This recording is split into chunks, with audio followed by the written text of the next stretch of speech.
The Sūtra of the Sun. Respectful homage to the noble three jewels. Thus did I hear at one time.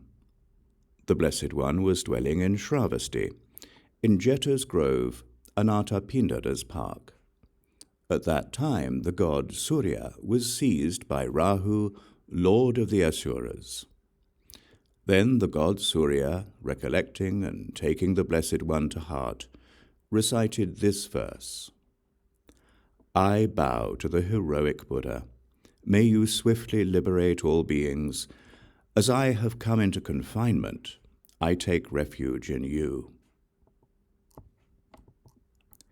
Then the Blessed One, for the sake of the god Sūrya, addressed Rāhu, lord of the asuras, with these verses. Since Buddhas have compassion for the world, Sūrya took refuge in the worthy one, the Tathāgata. Therefore Rāhu set the sun free. The sun, circle of mighty splendor, illuminates darkness with light.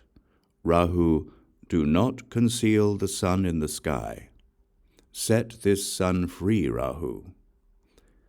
Thereupon Rāhu, lord of the asuras, set the god Sūrya free and hurriedly approached Vemacitra, lord of the asuras. He then sat to one side, displeased, agitated, and with all his body hairs bristling.